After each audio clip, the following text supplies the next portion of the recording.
So, another quick sort of focus area to look at. What we like to do now is kind of, bring it all together, and I'll just ask John to run through an example actual herd, looking at how they've used the Profit Manager reports.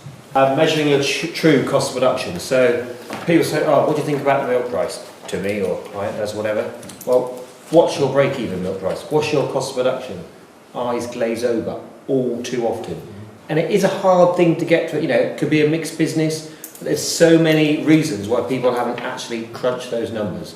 I think it was 10, 12 years ago now, Kingshay developed this the Profit Manager model. It's been going for some time to really get you to be able to understand the break-even milk price. So this is an example report here. It's got to come clean, it's my herd. It's easy for me to talk about. Because I'm going to say mine, it's going to sound really unprofessional. So I come with this is a bit of the farmer hat on really. This is up to date, really quick numbers from the end of last year. I'll have full validation in another month.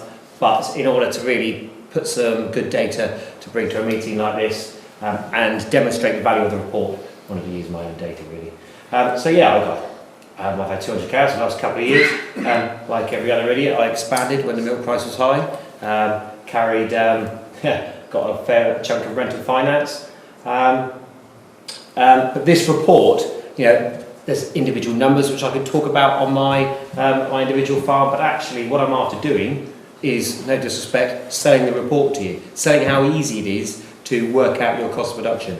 Regardless if you've got chicken, sheep, dairy cows, arable, we take all your farm figures and we account for all that and bring out the dairy costs and even run through that at the end. So this is a summary sheet. There's three sheets that come with it. The summary sheet, so if you it's about communicating with the team, family members or whatever. Straight away we get this back. What you want to know is what's my milk price got to be to cover my costs? What's my break-even milk price? For last year for myself, 23.1 pence a litre.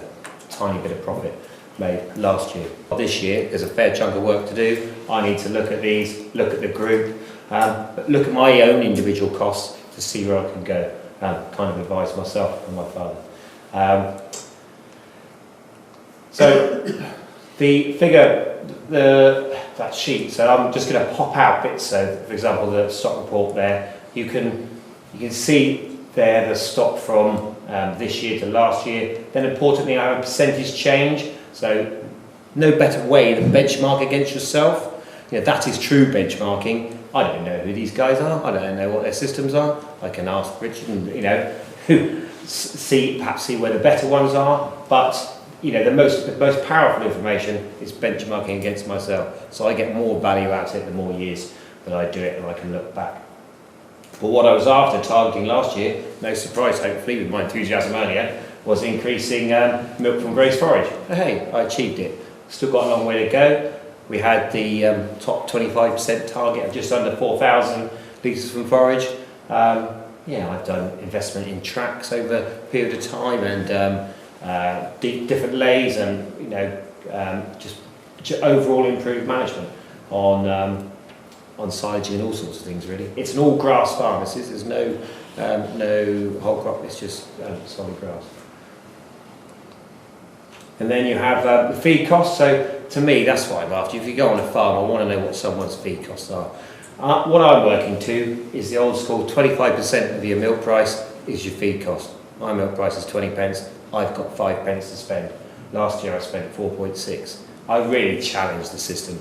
I think a lot of people didn't have the money, so you cut the concentrates, use cheaper concentrates. Tremendous potential. I think with all systems to reduce concentrates. The easiest thing is to challenge, and people don't do it, but if it's concentrates, the cake supplier, challenge suppliers, challenge the quality of cake you're using. Do you really need the top quality cake? Do you really need to feed it at all if we're managing the grass in the way that I talked about? So this is the second stage of the report, really taking out the variable costs I'm trying to, as Kingshay try and do with all things, make it a bit visual. So you're trying to share the data. Where are these variable costs coming from? 54% of those variable costs from feed. That's not a surprise, but that's where I'm after the cost saving soon. You know, when you're looking at a business or even on my own. I can't do much more better than this 4.6. I benchmark myself with Kingshay data. That I need costs, really concentrate costs to come down now. And that's hard to achieve with certain compounders, easier with others. It is possible to buy cake today in the 150s, but that's just barley, palm kernel, and a bit of wheat feed. You know, do I want to buy that? Is that really going to? I'm not an extreme grazer. I still need to. Yeah, I've dropped a bit of yield to 7.3. I don't want to drop any more, so there'll be a compromise there. I will be paying in the 160s for the cake. But I'm running a flying herd. I've got vaccine going in there. I do have the vet once a fortnight. How much of that is an investment? Yeah, that's for individual businesses to decide. But it's certainly under control. I'm just looking for 10% from all of them. That's what, I think I'm reasonably okay, but I'm target 10% from all those costs. And I am reasonably okay, benchmarked against the group. Importance of family labour. That's Grandad, that's my nephew, that's my father. The family labour comes into this next slide. I stuck in that picture because I think in times like this, family labour is significantly important. The ability for maybe another generation to come through and really take a step up, to make some changes, and it's time for them to be listened to, really. Comparable farm profit doesn't have family labour in it, it's just your paid labour. In my situation, it doesn't have rent either, so it wouldn't be very comparable to other people. I've got to be fair to my cost of production. I have family labour, I'm working in the business, my father's working in the business, we would equate to a full-time labour unit, that goes in there.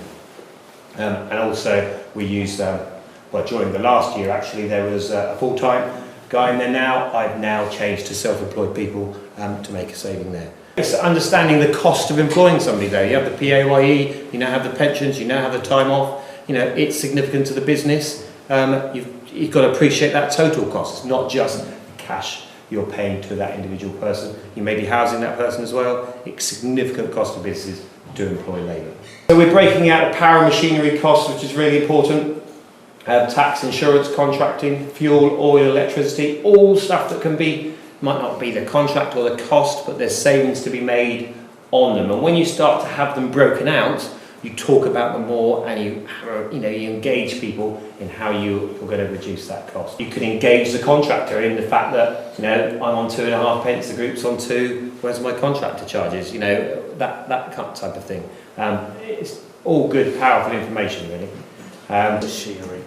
This is for power and machinery insurance, and again, that would be an allocation and probably my data input, to be fair. The insurance so there is a column in the input forms for insurance, and that comes into professional fees here, my insurance for the whole farm, and actually my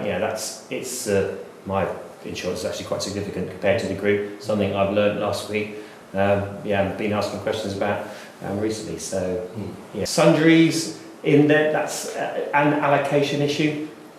I've got it elsewhere, and property and fixed costs. That whole report really, we've put it in your pack. It's 156 quid to get this report produced, and to benchmark against other people. In terms of the time, that I know, half a day's office time goes into validating that, inputting that, and producing it.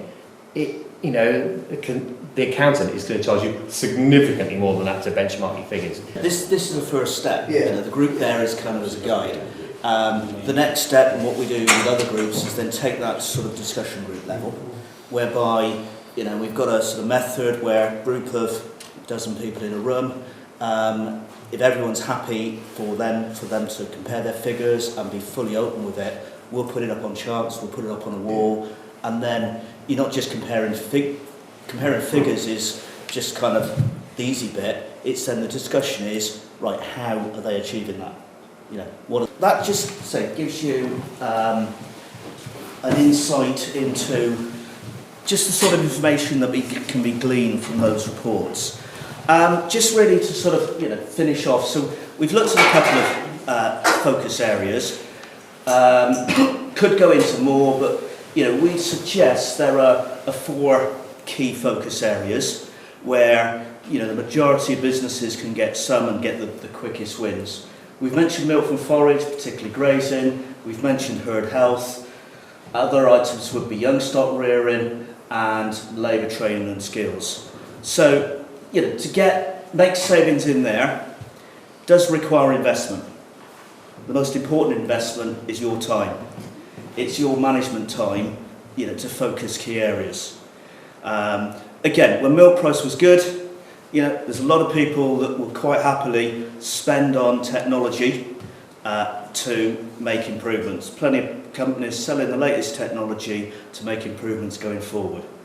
With prices as they are, for most businesses that's not feasible.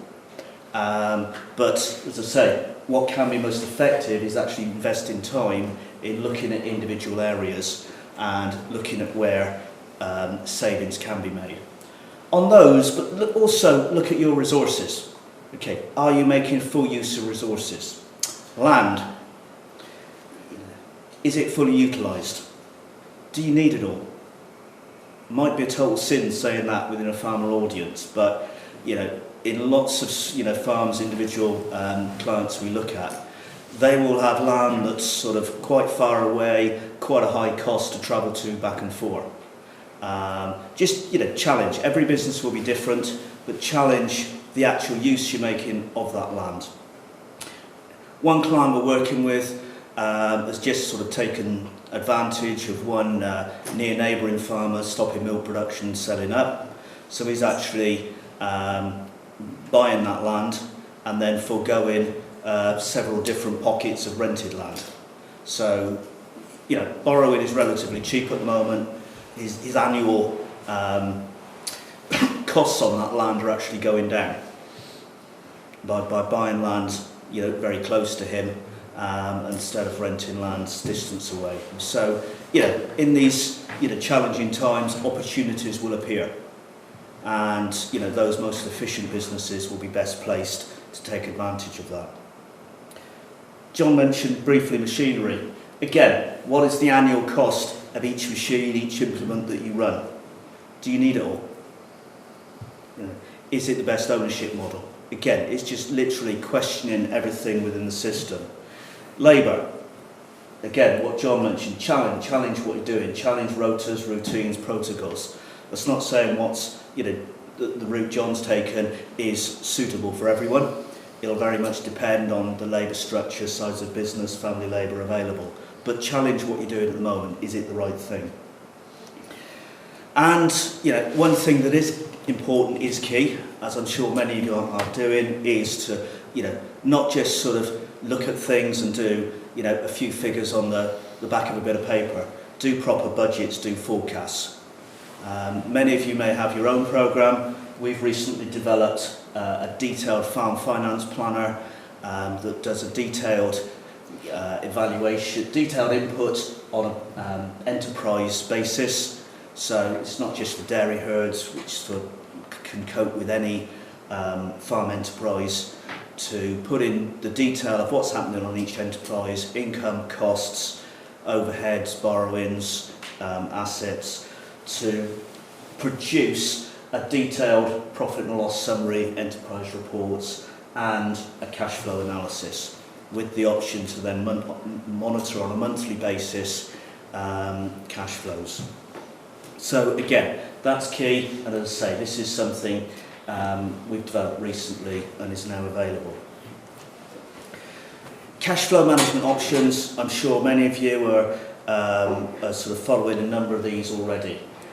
Do budgets, do plan purchases relative to cash flow.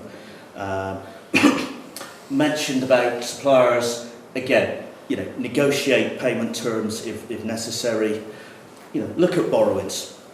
Again, consider payment holidays or increasing the payment term. You may pay more interest for a period, but if you can improve your cash flow short term, you can always make overpayments in better times. Talked a bit about assets. Have you got some assets that you don't need? Excess young stock, beef. Again, within many businesses there's cash available there that can be realised. Other options, to consider for some, selling a small area of land, a pony paddock, may be very valuable, right thing to do. Other businesses, family farms, also looking at, members of the family going off farm to gain other income. So there's a whole host of options within there, and I'm sure each of you have already gone through a number of those. To finish off, to summarise, we'd suggest that there is a positive outlook for those that are efficient, but do be unrelenting in the pursuit of cost control. It is a case of focusing on where small improvements can be made, and particularly those 4 key areas that we've suggested of milk from forage, herd health, young stock and labour. Dealing with volatility, at the moment there is no mechanism of hedging milk prices in terms of managing that volatility of what's sold, but you can buy forward. And we'd suggest that effective time management, your effective time, is more important than ever, to actually spend time with the business and looking where savings can be made. Thank you very much. Thank you very much everyone for coming. Thank you to John Westwood for very useful, and thank you for everyone for their contributions to the discussion. We just thank the guys in a normal manner.